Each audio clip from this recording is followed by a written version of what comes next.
Leadership Story Talks, where we discuss the practices that engage, motivate, develop, retain, and attract people to businesses.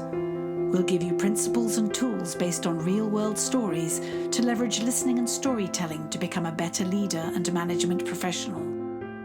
Leadership Story Talks is produced by Narrative, a company that focuses on personal storytelling for business. Welcome to Leadership Story Talks. In this podcast, Julienne, Ryan, and I, Jerome and Julienne, discuss ways in which we can create more engagement in our lives, especially at work. There are more people who identify as disengaged at work than there are who say they feel engaged. We come from Narrative, which is a company that focuses on engaging businesses and their audiences through the power of listening and storytelling, employing a 7-step method to do so.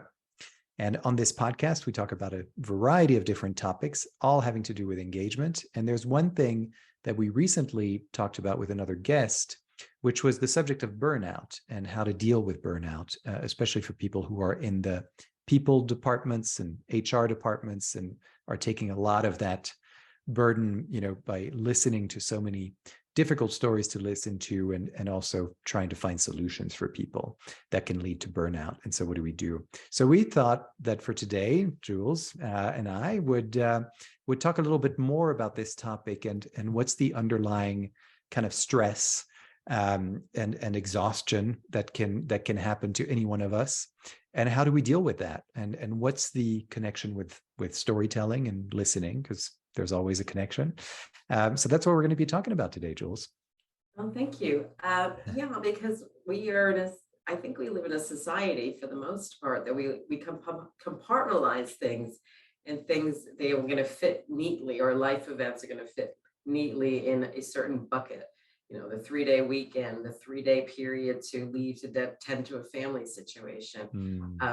You and I went through a loss recently of parents, and life doesn't always dovetail as nicely and as neatly when we're in situations where we're expected to be on for clients. So I think it's really important to talk about when your body's telling you that maybe you're a little more done than you thought you were. The left brain is telling you keep going. The right brain is saying we need to take a break.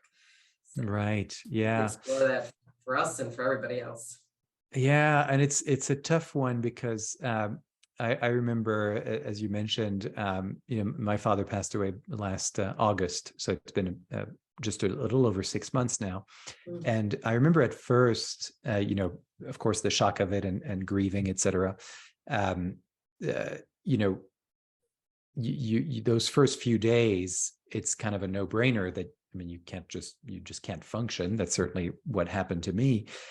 But then I found myself, kind of a week into this and dealing with family, et cetera. I was kind of researching what do we do as businesses, people who are in business. What's the official policy on grief? Do people even have a policy for grieving time? And by and large, I couldn't find anything. And when I did find something, it was more of a suggestions for employees themselves, because there was a lack of direction from employers. And so it was up to the employee to sort of decide and look at these articles and say, well, some articles are saying, well, you should take your leave and then add some of those sick days to it. And whatever that number is going to be the number for your grieving time. But of course, grieving is such a different beast and such a unique beast according to different people and who it is that you lost, et cetera, that it's quite complicated. And I think as a result, not many people take the time that they actually need. And I've wondered ever since, and I know there have been studies around this too, around the impact of the lack of policies around grieving and losing loved ones, and what do we do for our employees when that happens? Before you get to a policy, I think we just have to get to the reality that our bodies are still functioning and holding a lot of things in, whether we want to admit it or not. And I think that self-awareness is part of it, that we can't, like I said before, can't just flip a switch. And that there's a lot, and to your point as well, about there's an ebb and a flow. and depending on what we're working on or the kind of conversations, things are not going to be timed and say, I promise to be grieving between the hours of 12 and 1 o'clock today, and then I'm going to flip another switch and come. It just comes and goes. And it's talking about our health. So I think this study that we need to be doing is looking at, especially with the sandwich generation, where in the baby boomers and carrying a lot of parental responsibilities as well as raising of families, how is that playing on the health and the story we're telling us that, oh, we can do it all, and the outcomes for that. It's interesting because I talked a little bit earlier about the connection with storytelling, and I do think that one of the ways that that can be helpful to deal with a loss is certainly telling stories. Telling stories, of course, about the person, but and that's certainly what I found myself doing with family members, and just people that shared that loss with me. But then I also find that telling the story of what you're actually going through to others, and especially in a work environment where you have to feel safe doing that, and we've talked about psychologically safe workplaces and how important that is, assuming that you are in a psychologically safe workplace, that there is a space, or there should be at least spaces in which it's possible to talk about grief and talk about the loss, because I've certainly found something very comforting in hearing other people's stories, and understanding what are you going through, and knowing, finding out, talk about self-awareness, but really an awareness of others as well, just that's part of the human condition.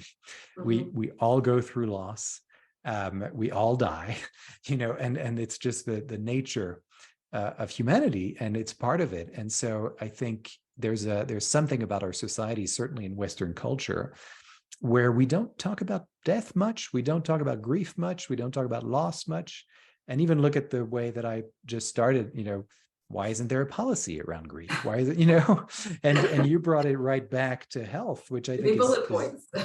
Right. So, however, one of the things that stayed with me recently was the quote you used in the narrative workshops about when you tell stories, you're remembering. It's not an original quote, you borrowed it from somebody, and you're going to remind me who said it in a minute, but it's remembering them into the society by sharing it. And it is comfort, because there's little nooks and crannies of stories that come out that we may not be aware of. That's a gift to hear from somebody else. And I know I wrote eulogy, and I felt that was a big help to keep writing and editing and getting rid of things, but just reviving and rethinking what would work or what would sound. And not everything gets shared in that moment, but that was a really good help. You also made another good point about preparing the staff and the people around you, because people do want to do the right thing and be comfortable. And sometimes people shut down and say, let's not bring up anything because it's going to disturb them, or not. So give people permission to how you want to be received, or what you're prepared to do. So I think making other people feel comfortable a little bit helps the healing process, to say it's okay, you can ask me how I'm doing and the rest of it, because it depends who it is, and culturally, sometimes I hate to say gender as well, but it does, to get people ready for how they can help you and what works best for you at that moment, because it'll change over time, depending on what the loss is too. That's the other part. Right. I think, and that really does have to come from the individual. It's not like, because everybody's sort of guessing otherwise. So you have to be the one, if you're the person grieving, you have to be the one to say, here's what I need, and here's what's going on. If that's helpful to you, if it's more helpful to you to not talk about it and leave that stuff at home. But I feel like that's always going to kind of catch up to somebody. And that's when the body sort of starts to shut down and say, hey, hang on a second, there's something I'm keeping in here that, or that you're keeping in that you shouldn't be keeping in, that needs to come out. And, just as a note for our listeners, the author is Victor Turner, who coined that term, remembering, but he wrote remember with a hyphen, so remember. And that's exactly right. The idea was that, when people pass away, it's almost like they leave the membership. They're no longer members of the club of your life. And you have a choice to bring people back into the club after they've passed away. And that's usually what we do by telling stories about them and remembering them. So it's really, that's the idea behind it, is that, each of us can view our lives as a club, and people come and go. Their, memberships get revoked when they die, but actually, once we start talking about them again, we bring them back, and maybe we talk to them. Which is fine too. And having a liaison, something in a group, somebody's a trusted person in the group, doesn't have to be an official title and role. That can be the liaison with somebody, so they can have to ease in, because everyone approaches the situation differently for many different reasons. So the full burden is not just on the person who has the loss, but somebody who's comfortable to reach out and figuring out what they need, and to communicate that to your teams and your groups. And it's doable, and good things happen. I mean, there's been a lot of beautiful lessons learned and kindnesses that comes out of some tough situations of what is possible in human relationships. So it's just top of mind, because I was like, burnout, that's the big burnout, when something's huge as that it changes life in general. Right. And it changes your perception of life, and all your sort of benchmarks change a little bit.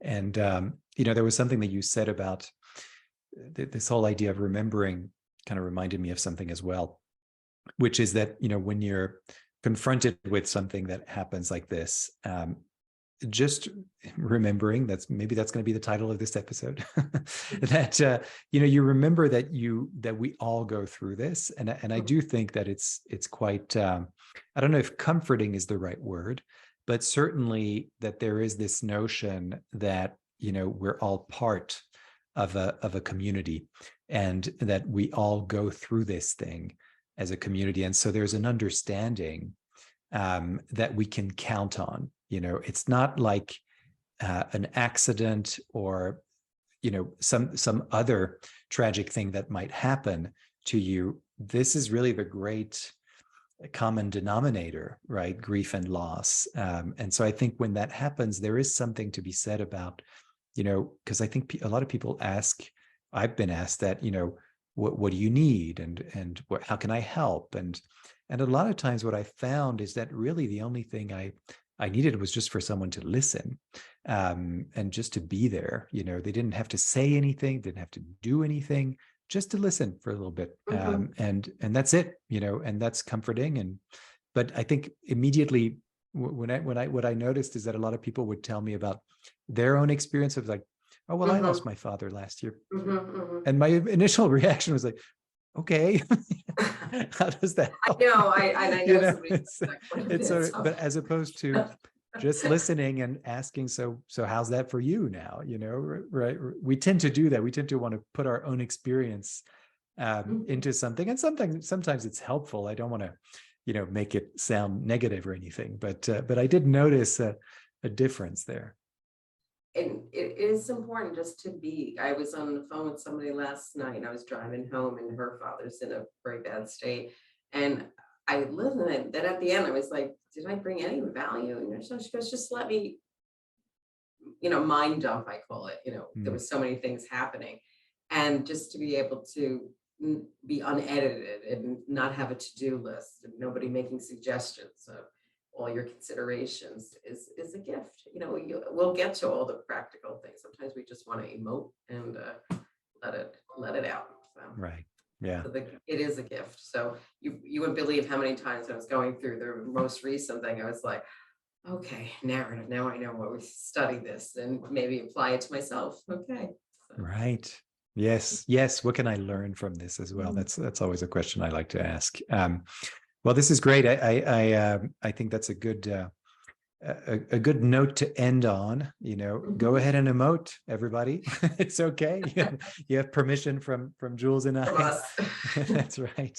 And don't forget to to listen to others and tell stories about those loved ones, and if that's the case, and remember the value of all of these different kinds of principles that we've been talking about here. They all apply in this case as well. So thanks, Jules, for sharing your own experience with this. Go ahead. And one last thing, and sometimes ask for help, because sometimes we're the caregivers, the people are very good at doing for others, but sometimes raise your hand, ask for help when you need it. Yeah, great. Ask for help. Find the help that you need. Fantastic. Well, I want to thank you, Jules, for bringing this topic up and being open about it. And I think this is really helpful to a lot of people. And I want to thank our listeners for listening. And I want to remind everybody to subscribe if you haven't done so on your favorite podcast platform, and leave a review, because that's what drives really the word of mouth, and that's how we get more and more known, and more people can benefit from these insights that we share with you. And of course, as always, please visit our website, narrative.com. That's NARATIV.com, for information on how you can find, craft, and present the stories that are going to engage your audiences like nothing else has before. We are always ready to listen to you. Thank you so much, and see you next time.